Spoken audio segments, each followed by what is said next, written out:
Grabe mga Kalingap Angels, kita naman natin dito na talagang nakikipag-cooperate sila kay Kalingap Rab sa ganap na birthday celebrant po ni Baby Rabay. At syempre bago natin ipagpatuloy ito, please support po natin ang buong team Kalingap, lalo na po kila Kalingap Rab at Kuya Bal, no?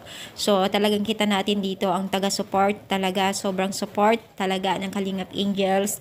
Talagang kita naman natin sa kanila lahat ay nag-effort at talagang nag-ayos para po sa pasasalamat din siguro at pakikisama nila at tanaw na utang na loob nila sa Team Kalingap, dahil lahat po ng Kalingap Angels na nakikita natin ay nagbago po ng buhay nila mula nang nakilala sila sa team ng Kalingap team. So ibig sabihin lamang po yan guys ay talagang napakarami na po ang natulungan ng Team Kalingap na kabataan at ang gaganda nila. So wala akong masabi sa mga nakaganapan na ito dahil sobrang smooth po ang na kaganapan sa birthday celebrant ng nag-iisang anak po nila Kalingap Rab at Chucky.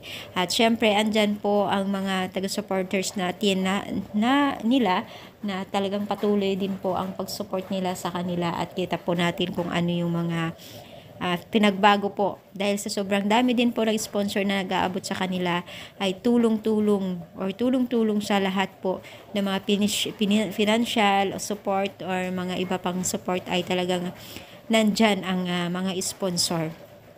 Ang nakakatuwa lang guys, no, lahat ng ng mga beneficiaries po ng Team Kalingap ay pinagsasama-sama nila, kumbaga pinagtuturing or kilala nila bawat isa at may nagaganap na one big family, kumbaga lahat sila nagkakilala at nagiging close po, no, pero may ilan lang talaga dyan din na sobrang sikat at tinatangkilik po. Lahat naman po sila sikat pero alam naman natin, di ba, sa lahat ng group ay meron talagang hindi mo maiwasan na makikilala at sobrang kilala po sa bawat pangyayari sa mga gaganapan. So yan, sana naman po walang gaganapan na inggitan dyan kasi lahat naman po ay sikat at minamahal ng Team Kalingap.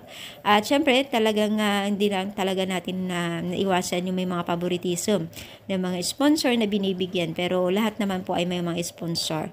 Ang maganda dyan ay magtutulungan talaga sila, lalong-lalo na po nandyan yung guide ng Team Kalingap, sila Kalingap Rab, Kuya Bal. Napatuloy talagang nabubuo at lumalawak ang Team Kalingap. Kaya naman po tayong mga manunood, mga netizens nagmamahal sa Team Kalingap, pagpatuloy lamang natin ang ating pagsuporta sa kanila. So ano yung pasapalagay? Anong masasabi niyo dito sa ating pagsuporta today's video? Kayo rin po ba masaya sa mga Kalingap Angels? Comment down, palike po ang ating video at na huwag tayong magsawang suporta sa kanila. Thank you and God bless.